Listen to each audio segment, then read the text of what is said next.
Hello, hello et bienvenue dans cette vidéo matinale au cours de laquelle je vais te présenter un livre écrit par le docteur Luc Baudin, La médecine spirituelle. Alors, spirituel, ça fait un petit peu pour être perché. Par contre, j'aime beaucoup le sous-titre « Soigner l'âme pour guérir le corps ». Et j'aime beaucoup ce livre, pourquoi? Parce qu'en fait, eh bien, le docteur Luc Baudin se base sur des études qui ont été faites par des scientifiques, et non pas par des êtres qui sont perchés. Première étude, hein, j'en prends deux dans ce livre, hein, qui est passionnant, et je te le recommande d'ailleurs vivement. Une psychologue de l'université Harvard a emmené 8 hommes de plus de 75 ans pour faire une retraite dans un lieu retiré. Forcément. Hein, bon. Le but étant de les faire remonter d'une vingtaine d'années en arrière, en leur faisant retrouver le mode de vie, les événements, les musiques, les émissions de télé, les revues, l'alimentation, les véhicules de l'époque. Ces personnes avaient par ailleurs pour consigne d'imaginer qu'elles étaient bien revenues 20 ans plus tôt, avec un corps et un esprit plus jeunes. Au bout de 5 jours seulement, j'ai bien dit au bout de 5 jours seulement, ces hommes ont retrouvé un corps physiologiquement plus jeune, structurellement et fonctionnellement, des articulations plus souples, de meilleures vues et auditions, ainsi qu'une amélioration de leur mémoire et des tests cognitifs. Certains ont même laissé tomber leur canne et ont rejoué au rugby. 5 jours. En fait, on se rend compte à quel point on programme notre vieillesse. Ah, ça y est, 70 ans. Eh bien oui, là, maintenant, c'est le vrai déclin. Que ta volonté soit faite, forcément. Mais tu as aussi le choix de considérer cet âge comme une opportunité pour mieux rebondir.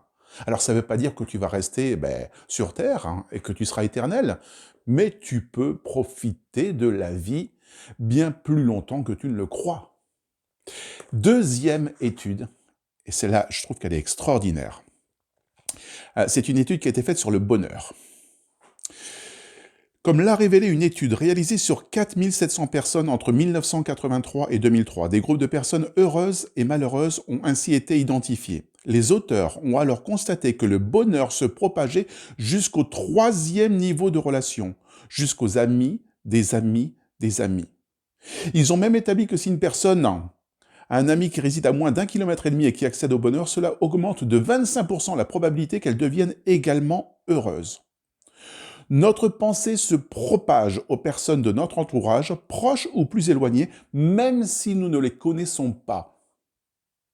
Même si nous ne les connaissons pas. C'est-à-dire que, en fait, ça t'est peut-être déjà arrivé, oh, je n'ai pas le moral, ça va pas bien. La question à se poser, c'est à qui ça appartient? Parce que nous sommes connectés, tous connectés les uns aux autres. Je répète, nous sommes tous connectés les uns aux autres. Et parfois, lorsque tu as un coup de blues, la question à se poser, en fait, elle n'est pas si stupide que ça. À qui ça appartient? Parce qu'en fait, ça ne t'appartient pas. Ok.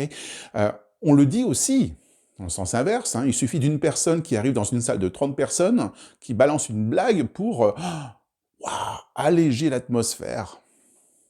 Tu sais bien que la personne que tu es est le reflet des 5 personnes avec qui tu passes le plus de temps. Mais ce qui est génial, c'est qu'aujourd'hui, tu as aussi le choix d'être heureux. Et tu vas dire, c'est un peu égoïste parce que, je travaille pour mon bonheur, les autres, je m'en moque. Est-ce que tu réalises qu'en fait, qu'en prenant la décision d'être heureux, et puis ça peut être très simple, le matin, tu te lèves en te posant la question, quelles sont les 5 raisons pour lesquelles j'ai beaucoup de chance? Moi, je veux dire, j'ai croisé quelqu'un qui s'est retrouvé dans une voiture, c'était son logement, et qui tous les matins se réveillait en se disant, mais quelle chance j'ai de pouvoir être dans une voiture et de pouvoir observer le paysage le matin. Je peux me garer en pleine nature et me réveiller le matin et admirer ce paysage. J'ai une chance énorme. Attends, il avait perdu son logement, il avait perdu son emploi. Autant te dire qu'avec cet état d'esprit-là, il a changé cette situation, mais quelles que soient les circonstances dans lesquelles tu te trouves, tu as le choix de regarder et d'analyser, et puis surtout d'avancer les raisons pour lesquelles tu te sens heureux. Et ce travail que tu vas faire, c'est très simple. Il va avoir un impact sur les autres, sur des personnes que tu ne connais pas. Le bonheur est contagieux. Et ça, c'est une étude qui a été faite par des scientifiques, on est bien d'accord. Parce que souvent on entend allez, je t'envoie des good vibes, Bon, on trouve ça un peu cucu. Ben non, ben pas du tout. C'est un peu un devoir d'être heureux. Parce qu'en fait, en étant heureux, et en envoyant de façon consciente, eh bien, du bonheur aux autres, eh bien, on a une responsabilité qui est énorme parce qu'on contribue au bonheur de la planète. Donc la question que j'ai envie de te poser ce matin, qu'est-ce que tu as envie de faire là? Et qu'est-ce que tu as envie d'être?